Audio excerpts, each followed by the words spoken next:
Star Trek has always sold itself on a powerful promise that humanity eventually grows up, that we outgrow war, prejudice, and scarcity, and always choose to embrace a future that's defined by curiosity, diplomacy, and exploration. It's a universe where the unknown is usually something to understand and not fear, at least for the most part. But if you spend enough time within the Star Trek franchise, you start to notice the unsettling darkness that's really lurking beneath all that hope and optimism. Inevitably, it makes you look into some of the most deeply uncomfortable ways the seemingly hopeful future in this world can go wrong. Across nearly 6 decades of storytelling, the franchise has quietly built villains who don't simply threaten lives but also violate bodies.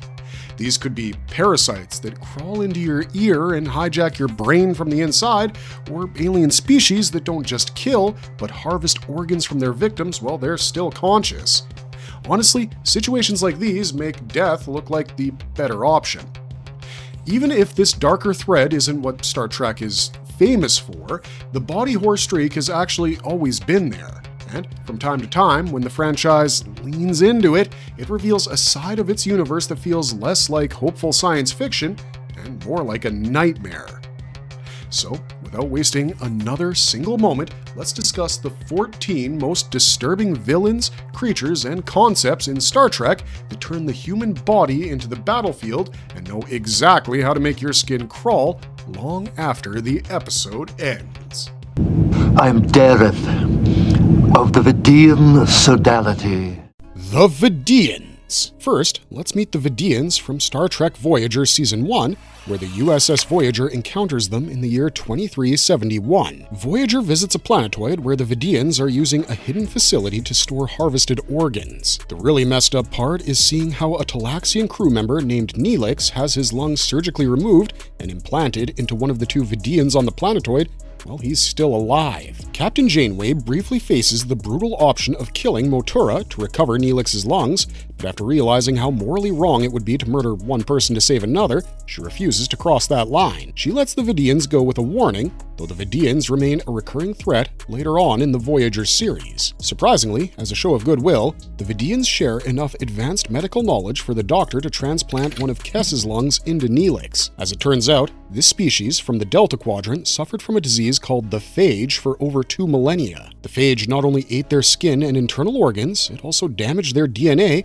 thus rotting them from the inside out. With no other options at their disposal, the Vidians were forced to replace their own dying tissue with organs harvested from other species. Honestly, the more you understand what happened to them, the more horrifying it is, because at this point, the Vidians have normalized the concept of survival through constant organ transplant, taking whatever they can from other species in order to stay alive and beat the devastating disease. Over time, the constant surgical patchwork life has left them with mismatched skin, body parts, and a deeply hideous appearance. But what makes it even more tragic is that they weren't always like this. Before the phage, the Vidians actually looked fairly normal, and as humanoids, there was at least some sense of familiarity. Their faces looked a lot more human in structure, with 2 eyes, a nose, and a mouth. However, there were a few subtle differences, as they had a slightly larger forehead, no eyebrows, and a smooth ridge running from the hairline down to the nose. Their hairline was usually swept back in a distinctive way, giving them a slightly alien but not very frightening look. In other words, they once looked like normal Star Trek aliens, at least until the phage put them in a constant fight for survival,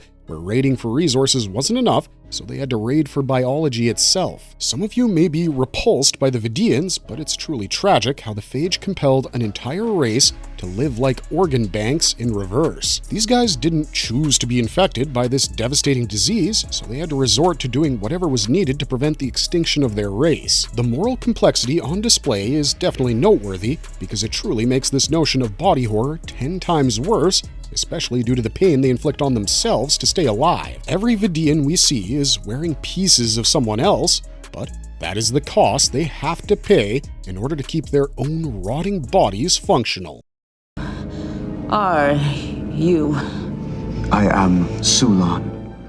Sulan. How could we possibly bring up the topic of body horror in Star Trek without discussing Sulan? At the cost of sounding a little too graphic, Imagine a mummy with a molting face that makes it seem like it takes an acid bath every hour. That's probably how he would describe Sulan to a blind person. In case you're unfamiliar, allow us to ruin your day. Sulan is the chief surgeon of the Vidian Sodality, who carries out his operations from a hidden base. In the year 2372, when the USS Voyager is surveying the Avery system, Lieutenants B. Ilana Torres, Tom Paris, and Pete Durst are all captured by the Vidians. After examining the captives, Sulan believes that Torres might be resistant to the phage due to her Klingon DNA. In order to obtain a pure test, he performs a deliberate genetic separation using a genotron that splits Torres into two different people.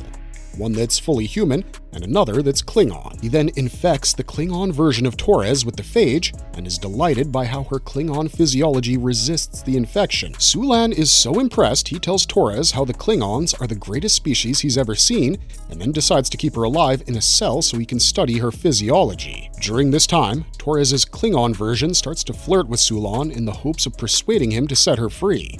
But when Sulan's own face begins to deteriorate, he chooses to graft Durst's face over his own in order to win her over. And I mean, of course that doesn't work. Instead of finding it comforting, Torres is horrified and disgusted to see her dead crewmate's face on the Vidian surgeon. In fact, Torres gets so angry that she breaks her bonds to attack Sulan and then escapes from the lab. But just as she and her human counterpart try to beam up back to the ship, Sulan fires at them, leading her Klingon self to jump in front and die in the process, thus leaving his research incomplete. Now, the reason we listed Sulan separately from his species is due to the fact that this guy is the core of what the Vidians believe. He might be calm and intelligent, but the monstrosities he commits against his victims is done with genuine clinical detachment, which makes him one of the most gut-churning entries on this list.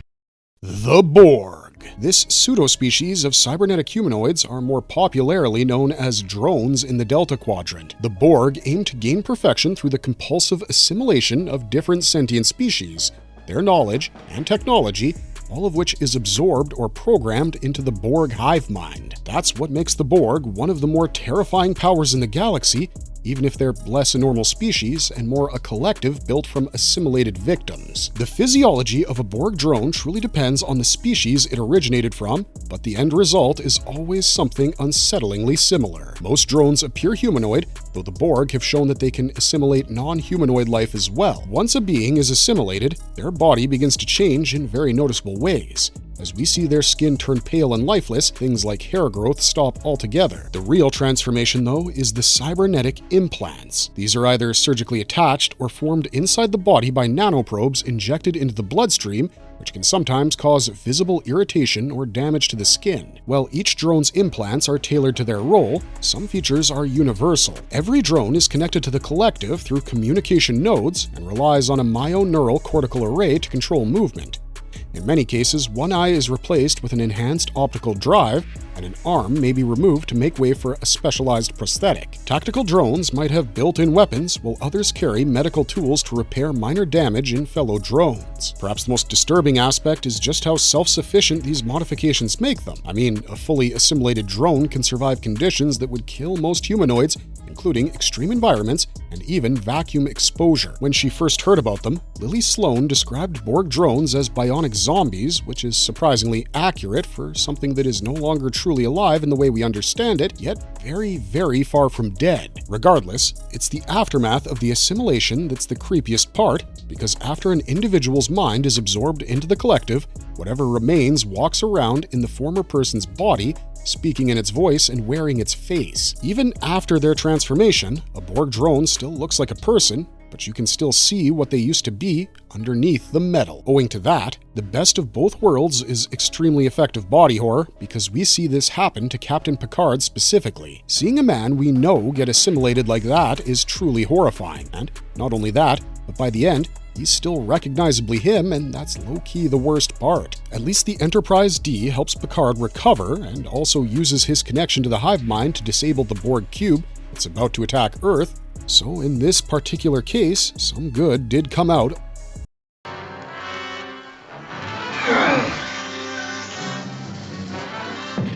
The Gorn.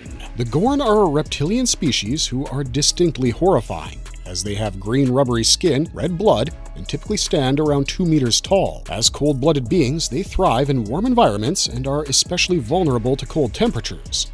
However, from a physical point of view, Gorn are far stronger than most humanoid species. Younger Gorn tend to be quick, agile, and aggressive, while adults are slower and far more durable, with impressive stamina.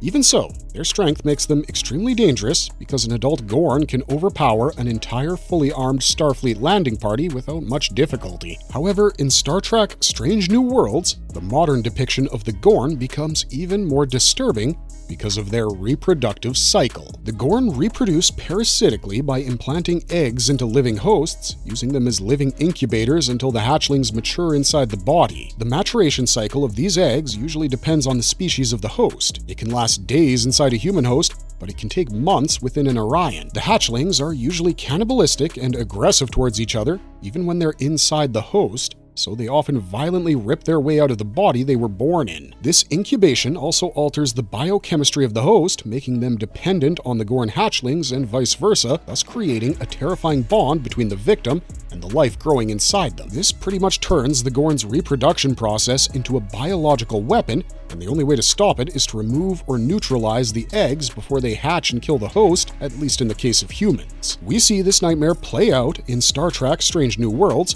where Captain Marie Battelle becomes infected with Gorn embryos.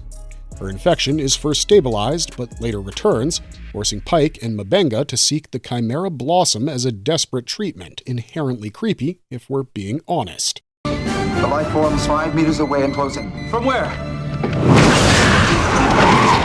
Species 8472. Well, this is one of the only forces to truly overwhelm the Borg, and honestly, they might be one of the scariest non-humanoid species in the franchise because their highly developed biology and organic technology render them tactically superior to even the Borg, considered them the apex of biological evolution. The members of species 8472 are intelligent, hostile, and tactically ruthless when threatened, always seeking the most efficient ways to destroy their opponent. They're also 3 meters tall and tripedal. Their eyes have cruciform pupils, and they lack visible mouths, nostrils, and ears. Their bodies are covered in dense organic tissue, and they are immensely strong, capable of dismembering humanoid limbs or ripping through bulkheads very easily. This species doesn't need to breathe oxygen or any atmosphere for survival. They can apparently walk without the help of gravity, while also being able to cling to surfaces. Their immune system is apparently so extraordinarily strong that it can destroy any foreign agent, be it chemical, biological, or technological. That's exactly what makes them immune to Borg assimilation. However, their species is susceptible to a modified form of Borg nanoprobe that can trump their immune system and disintegrate their cells. On another horrifying note, if cells from species 8472 are introduced into another life form, they rapidly proliferate and begin to consume that life form from the inside out. And because their blood consists of DNA and polyfluidic compounds, in desperate situations, these guys can commit suicide by releasing a cellular toxin into their own bloodstream. Honestly, it's scary how resistant they are to almost all forms of technology, as their bodies generate a bioelectric field that blocks sensors and impedes transporter locks. In fact, species 8472 can penetrate force fields and tolerate quantities of weapons fire that should be lethal to most life forms. Even when they're injured to the point of appearing dead, these terrifying non-humanoid beings can regenerate over and over again.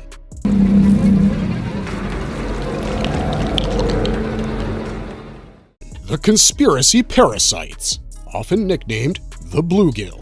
The 25th episode of Star Trek The Next Generation, Conspiracy, is undoubtedly one of the show's most violent and graphic episodes. It was so gory that the BBC initially banned it in the UK and later aired an edited version. Even now, it's often cited as the episode that shocked the franchise's regular viewers to their cores. In this episode, we see parasitic creatures infiltrate Starfleet Command by entering humanoid bodies through the mouth and taking control of their nervous systems, which leads to a visible lump protruding from the back of the host's neck, which allows the parasite to breathe. The infected officers behave almost normally until they're cornered. Now, this species was first discovered by the United Federation of Planets during the mid-2360s. At the time, the true origin of these parasitic beings was specifically unknown, but they were determined to have originated from an unexplored sector of the Milky Way galaxy. Even though they claim to be harmless beings who sought peaceful coexistence, the actions of these aggressive parasites said otherwise, as they had no qualms about forcibly invading and controlling humanoid species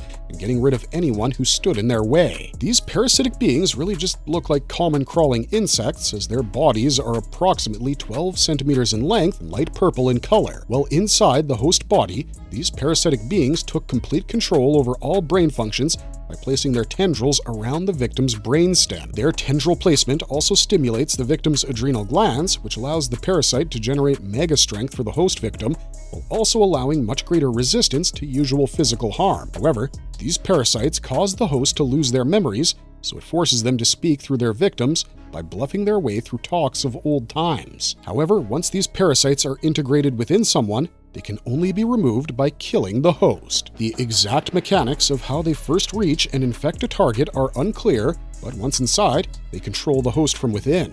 We do know that when the host is incapacitated, the invading parasite evacuates through the mouth and returns to the host of the mother creature. It's honestly morbid how these parasites use a body as a vehicle without destroying it. The person inside is still there somehow, and the real horror of conspiracy is that you can't tell who's been compromised until it's too late. This means that the people giving orders at Starfleet aren't always the people who are supposed to be giving them.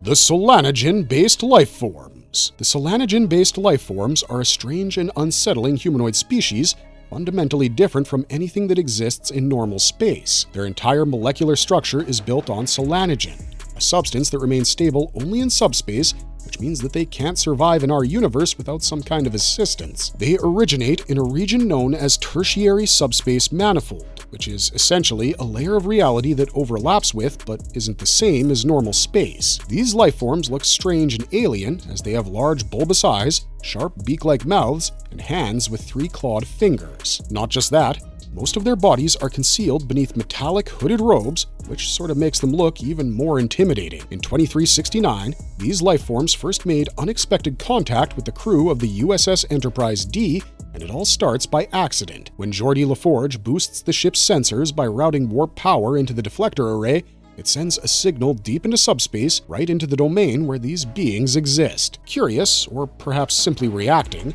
the life forms find a way to reach the ship. They then create a spatial rupture using inverted tetryon particles and essentially carve out a small bubble of our universe within their own realm so they can study the Enterprise and its crew. Over the next few days, they quietly abduct several crew members and conduct disturbing experiments on them. Among those taken is William T. Riker, whose arm is horrifically removed and later reattached. They also take Edward Hagler, whose blood is altered into a strange liquid polymer. What makes it even more unsettling is that the victims barely remember what happened to them, with only fragments of their experiences being recovered later with the help of the holodeck. At first, the experiments seem random, but it soon becomes clear that the life forms are trying to expand that pocket of their own environment into normal space. As the rupture grows, it begins to threaten the Enterprise itself. In order to stop it, the crew devises a plan. By giving Riker a homing beacon during one of the encounters, they're able to trace the exact origin point of the life forms. Using that information, they seal the rupture with a coherent graviton pulse,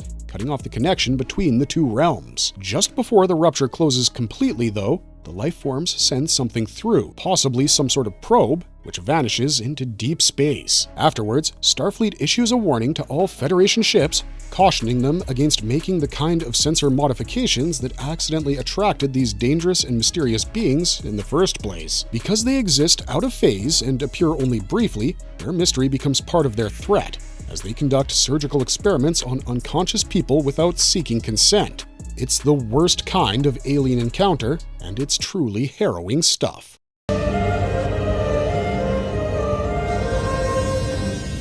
The Sriani. The Sriani are a warp-capable humanoid species with large skin structures over their ears and mottled colored portions between their jaw and forehead.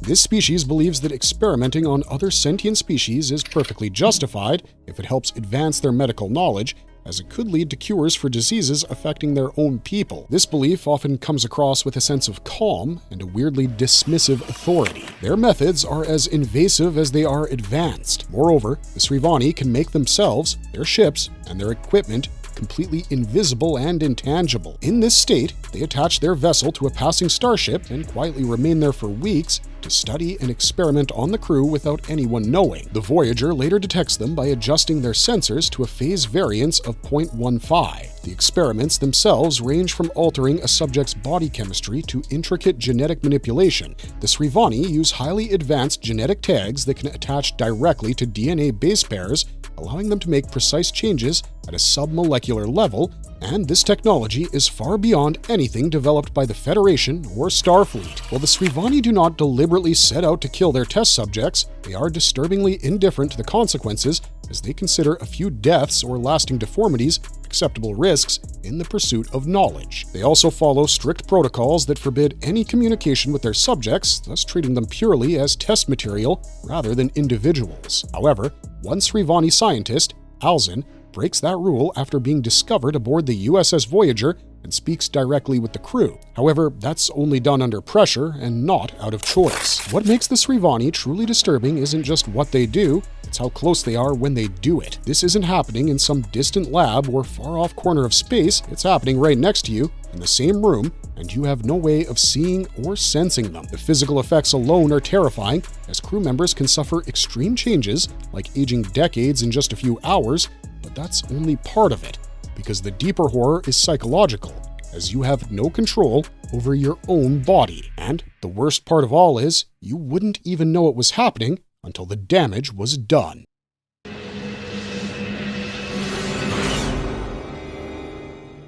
The Devidians. The Devidians are a strange, unsettling species from Devidia 2 who are vaguely humanoid. In their natural form, they stand between 2 and 3 meters tall and lack visible eyes. Instead, they have a mouth-like opening right on their forehead. What makes them even more disturbing is the fact that they exist slightly out of phase with normal matter, meaning most people can't see or interact with them. Because of this, they can move around unnoticed. They also have the ability to travel through time, which they use to their advantage. As the Devidians feed on human neural energy, which is the very essence of a person's mind, and drain it until it's fatal to their victims, they travel to 1893 San Francisco in order to hunt more easily. That's how they target humans, as they use the chaos of the cholera epidemic of that era as a cover-up for their killings. To everyone else, the deaths look like part of the outbreak, when in reality, it's the Devidians draining people of their neural energy.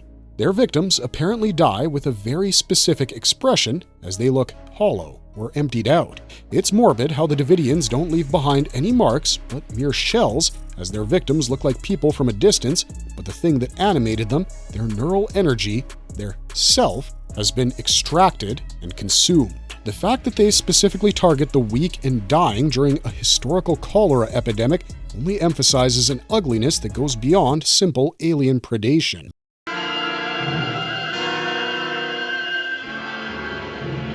The Salt Vampire, also known as the M113 creature. We think the Salt Vampire from Star Trek the original series is one of the earliest and most effective examples of body horror in the entire franchise. We're not saying this because of graphic violence, but because of how deeply this salt-draining shapeshifter distorts identity, trust, and the human body itself. In its natural form, this creature is grotesque, with cracked mottled skin, sunken features, and those unsettling suction cup-like fingers that it uses to feed. There's something almost decayed about it, like a body that's been drained too many times itself. The Salt Vampire doesn't just look alien, it simply looks wrong, almost like a living thing that's barely holding itself together. Now, the way it feeds is where the body horror really begins, as the creature drains salt directly from the human body, after which the victims are left with a strange crystalline residue on their skin that somehow makes it look like their bodies have been chemically hollowed out. Just the idea of your body being quietly stripped of something so fundamental, leaving you a dry shell, well, that's the classic gothic horror we love about vampires, but reimagined in the Star Trek universe. The most disturbing aspect isn't even the creepy feeding, but the transformation or shape-shifting that the Salt Vampire is capable of. It doesn't just hunt, it ends up reading the minds of its targets in order to appear to them as whoever they want to see the most, be it a lost lover, an old friend, or a trusted colleague. Once the salt vampire is done with its victim, it leaves them dead with brutally contorted faces after the salt is fully depleted from their systems. Given that there wasn't a lot left of the species to begin with, salt vampires kill to survive and do so by wearing the faces of the people their victims loved. How creepy is that?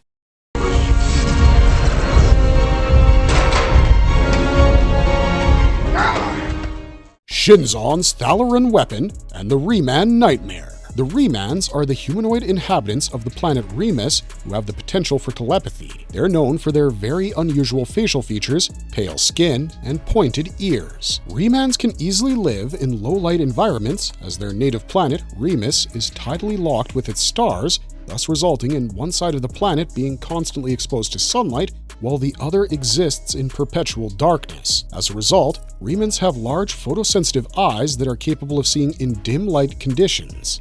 Remans also have great physical strength and agility that allows them to endure intense physical exertion for a long period of time. On another note, Reman telepathy allows them to communicate with each other over long distances and also allows them to read the thoughts and emotions of other species. However, their telepathic abilities aren't well understood by other races, and as a result, they're often feared and mistrusted. Given that they are considered a slave caste in Romulan society, the Remans reflect what happens when generations are forced to live and work in brutal underground conditions. In Star Trek Nemesis, Shinzon's weapon takes that idea even further.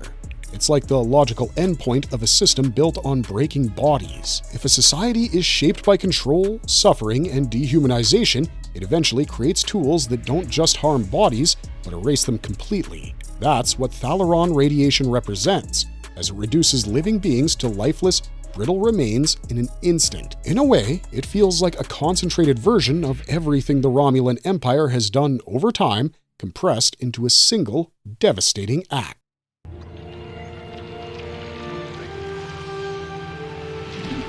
The Changelings. The Changelings in Star Trek Deep Space Nine truly embody a quieter, more insidious kind of body horror, because unlike creatures that simply destroy the body, these shape-shifting life forms literally replace it. A changeling can mimic a person so convincingly that ordinary observation, relationships, and even some security measures can fail. The horror isn't just that they become you, but that nobody around you would be able to tell the difference. Your body, your presence, your relationships, pretty much everything that defines you can be copied and worn like clothing. A changeling could be standing next to you in the shape of someone you've known for months, and you would have no idea. What they do to their victims makes it even worse because infiltration can mean abduction, imprisonment, or death, with the real person being removed so the changeling can take their place undetected. In some cases, victims are held indefinitely, and their lives are effectively erased while something else lives in their skin. There's also the unsettling physicality of their true form, which is a shifting liquid mass that can become solid at will.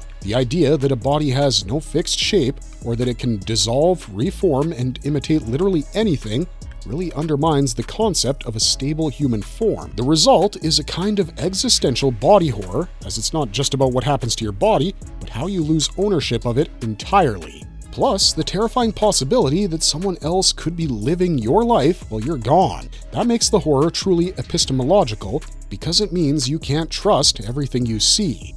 The morphogenic virus. The morphogenic virus is a degenerative disease created by Rogue Federation Agency Section 31 as a means to attack the founders of the Dominion and end the threat they pose to the Alpha Quadrant. When the changelings threaten to invade Earth, Captain Benjamin Sisko and Constable Odo help in hunting down shapeshifters. Odo even submits to a thorough bioexamination at Starfleet Medical in the hopes of helping Starfleet discover a means of detecting or stopping the changelings. However, at the same time, Section 31 secretly infects Odo with the disease, with the hopes that Odo will carry it back to the Great Link, where it will infect all of the remaining founders. Odo does just that when he's forced to return to the Link in order to face the consequences for killing another changeling. Odo is used as the carrier, even though the larger target is the Great Link itself.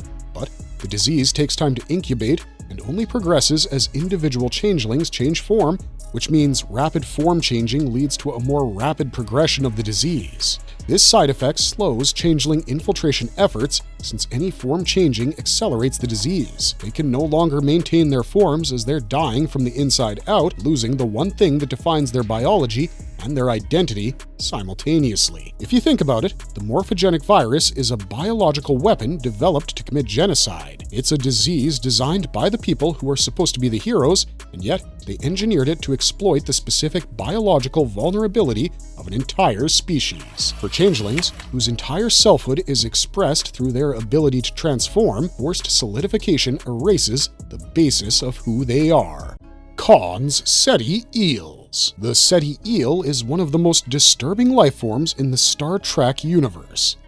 It's a desert creature from Ceti Alpha 5 that somehow survives even after the planet's environment is drastically altered by the explosion of neighboring Ceti Alpha 6. What makes it so horrifying is its life cycle. The eel carries its larvae inside its armored body, and when those larvae emerge, they seek out a host. They then enter through the host's ear, burrow inside, and wrap themselves around the brain. The immediate result is intense pain, but that's just the beginning. Once it attaches itself, the larva makes the host highly suggestible, essentially allowing someone else to control their thoughts and actions. As the eel grows, the damage only worsens, and the victims gradually lose their sanity, descending into madness before dying completely. This isn't just physical harm, but a complete violation of the mind.